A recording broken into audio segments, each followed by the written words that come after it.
Assalamualaikum warahmatullahi wabarakatuh. Alhamdulillahirabbil alamin. Wassalatu wassalamu ala asrofil anbiya'i wal mursalin wa ala alihi wa sahbihi ajmain.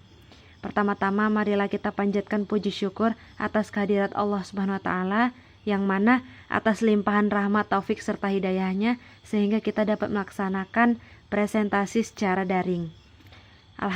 Alhamdulillah. Salawat beserta salam marilah kita sanjungkan kepada baginda Nabi besar Muhammad Sallallahu Alaihi Wasallam yang mana beliau telah membawa kita dari alam kegelapan ke alam yang penuh dengan ilmu pengetahuan. Yang saya hormati Ibu dosen pengampu mata kuliah telaah kurikulum dan teman-teman sekalian yang saya sayangi.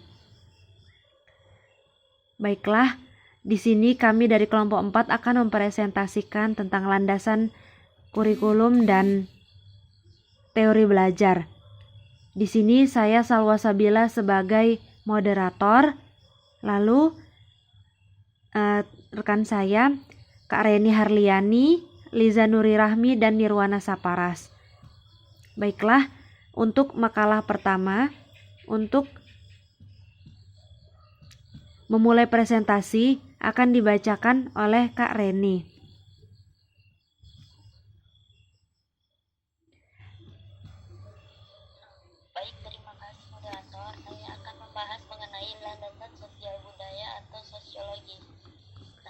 Landasan sosiologi kurikulum adalah asumsi-asumsi yang berasal dari sosiologi yang dijadikan titik tolak dalam pengembangan kurikulum.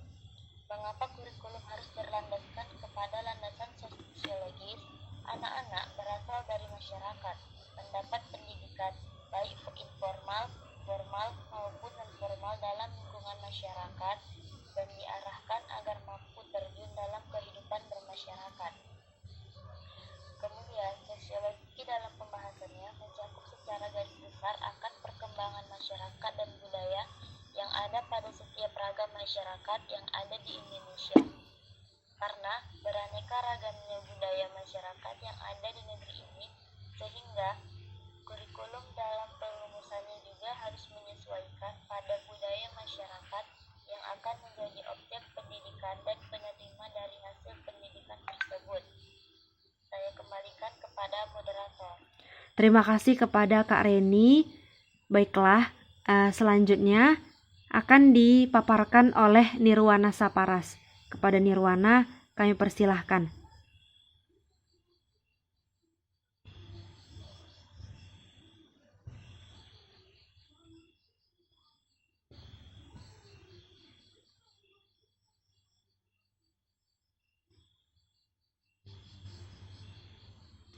Baiklah, untuk selanjutnya. Terdapat 3 sumber nilai yang ada dalam masyarakat untuk dikembangkan melalui proses pendidikan, yaitu logika, estetika, dan etika. Logika adalah aspek pengetahuan dan penalaran. Etika berkaitan dengan aspek emosi atau perasaan. Dan etika berkaitan dengan aspek nilai atau norma-norma yang ada dalam masyarakat. Ilmu pengetahuan dan kebudayaan adalah nilai-nilai yang bersumber pada logika. Sebagai akibat, kemajuan ilmu pengetahuan dan teknologi pada hakikatnya adalah hasil kebudayaan manusia. Maka kehidupan manusia semakin luas, semakin meningkat sehingga tuntutan hidup pun semakin tinggi. Baiklah, terima kasih kepada Nirwana. Untuk selanjutnya, teori belajar dan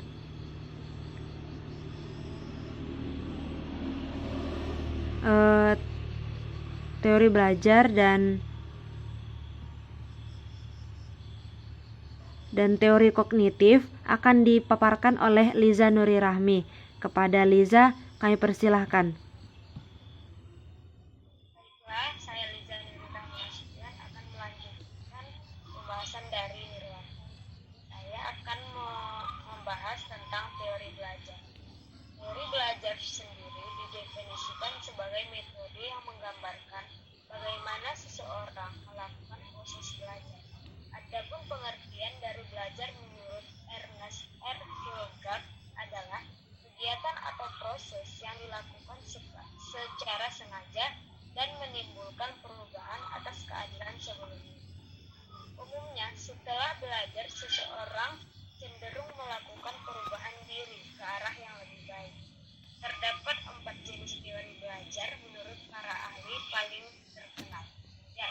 1.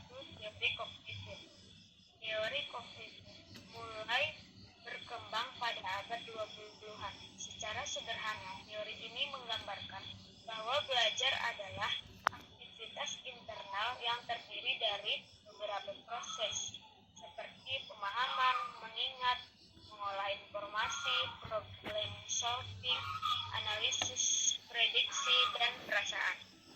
Yang kedua itu ada teori behavioristik, teori yang dianut sejumlah ilmuwan seperti G.G. dan Berliner. Ini menyatakan bahwa sebuah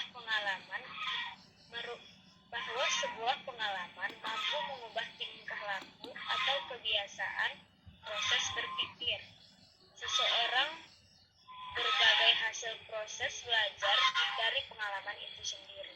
Terima kasih kepada Liza Nuri Rahmi. Selanjutnya yang teori humanis akan dilanjutkan oleh saya sendiri.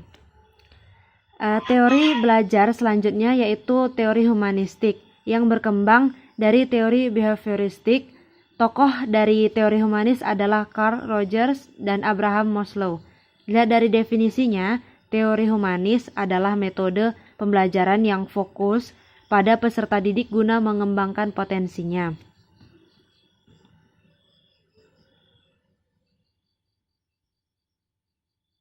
Lalu ada teori konstruktif. Sejatinya teori konstruktif sudah ada dari dulu, namun masih digunakan sampai sekarang karena bersifat efektif dan mampu beradaptasi baik terhadap perubahan zaman. Lewat teori konstruktif, peserta didik diajak untuk mendalami pengetahuan secara bebas atau juga bisa memaknainya sesuai pengalaman.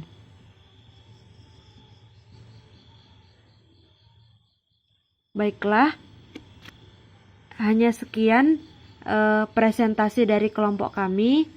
Mohon maaf atas segala kekurangan. Kami akhiri dengan billahi taufiq wal hidayah. Wassalamualaikum warahmatullahi wabarakatuh.